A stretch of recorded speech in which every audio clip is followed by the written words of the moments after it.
자, 예수님의 믿음이라는 제목 가지고 우리 속장 교육 시작하도록 하겠습니다. 마태복음 27장 45절부터 50절까지 말씀입니다.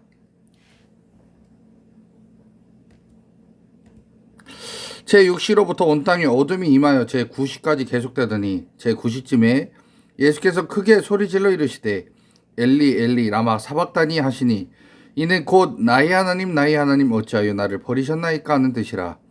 거기 섰던 자 중 어떤 이들이 듣고 이르되 이 사람이 엘리야를 부른다 하고 그 중에 한 사람이 곧 달려가서 해면을 가져다가 신 포도주에 적시어 갈대에 끼어 마시게 하거늘 그 남은 사람들이 이르되 가만두라 엘리야가 와서 그를 구원하나 보자 하더라. 예수께서 다시 크게 소리 지르시고 영원히 떠나시니라. 아멘.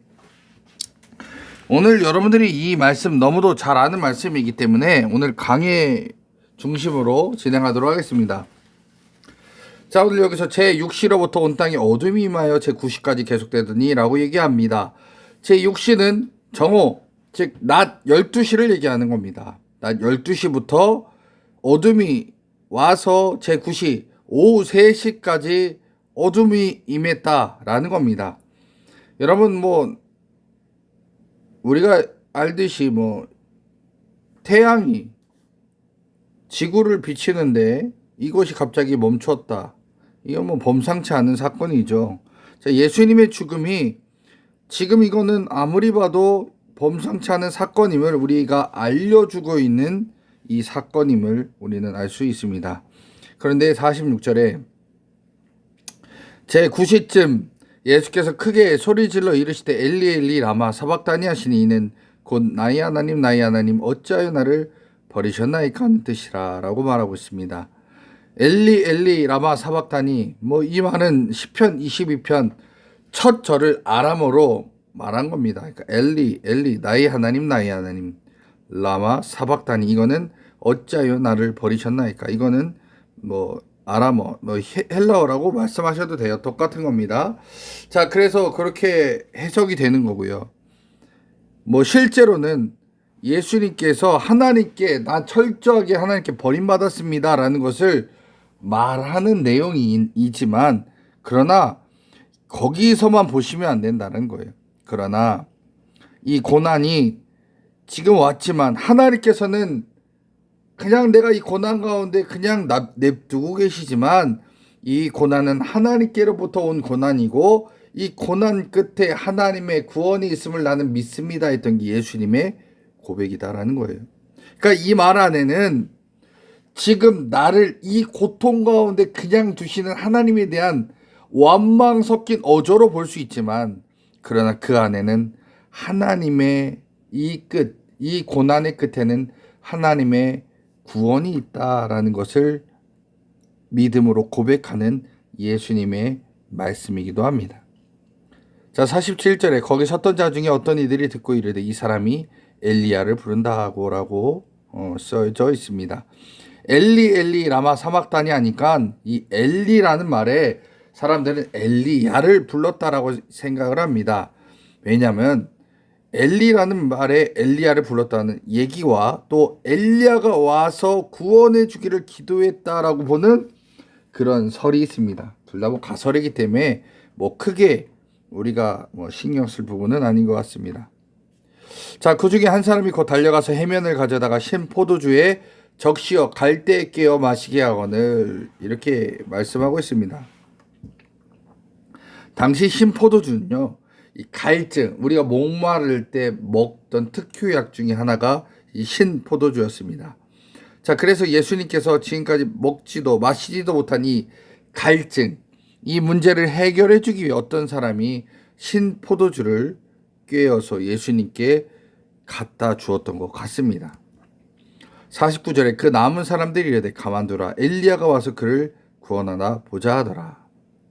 자, 그런데 이때 많은 사람들이 그 신 포도주를 먹이는 것을 그만두게 하고 지금 예수님을 돕는 행위, 예수님께 동정의 모든 모습들을 그만두게 막아버렸습니다.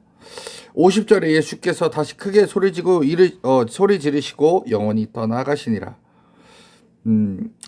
크게 소리치는 내용은 뭔지 모르지만 예수님께서는 영원히 떠나가고 죽음을 맞이하셨다라는 겁니다. 오늘 이 본문에 보면 예수님께서는 하나님께 부르짖었지만 그런 하나님 철저하게 침묵하셨습니다.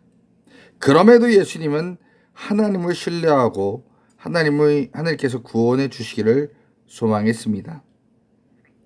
그러나 이 길을 가야 하기에 너무 괴로웠던 예수님은 정말 처절하게 절규하면서 그 고난을 표현을 하셨습니다.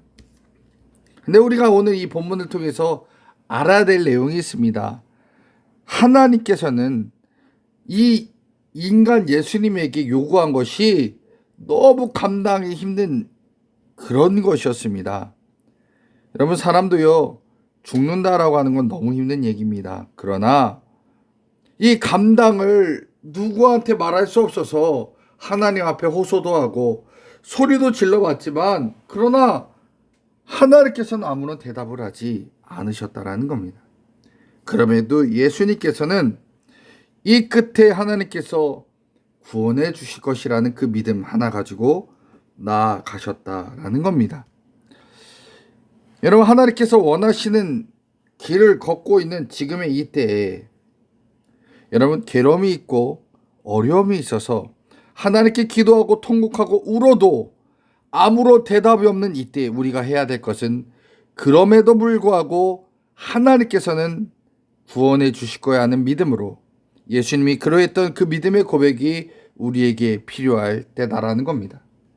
여러분, 우리가 기도한다고 하나님께서 즉각적으로 말씀하시거나 반응하시진 않을 때가 훨씬 더 많습니다. 근데 많은 사람들은 기도하고 하나님의 응답이 없다면 우리는 기도하는 것을 포기할 때가 많이 있습니다. 그래서 응답 없으면 좌절할 때가 많이 있습니다. 그런데 우리는 누구입니까? 우리는 하나님의 아들과 딸입니다. 그러기에 하나님께서는 반드시 도우시고 구원하신다는 것을 분명히 가져야 된다는 겁니다. 이것을 믿어야 된다는 겁니다. 바로 이 믿음의 고백과 믿음의 행동이 우리 믿음의 자녀들이 가져야 될 태도라는 겁니다. 여러분, 혹시 내가 하는 사업이나 내 건강이나 가족의 문제가 생겨서 회복이 되지 않는다고 포기할 것입니까? 그러할지라도 여러분들은 하나님께서 결국에는 구원하실 것이고 또 인도하실 것이라는 기대를 갖고 믿음으로 나가셔야 된다는 겁니다. 그것이 바로 예수님께서 십자가에서 달리시면서 하나님에 대한 믿음의 고백의 표현이 우리에게도 있기를 원하신다라는 겁니다.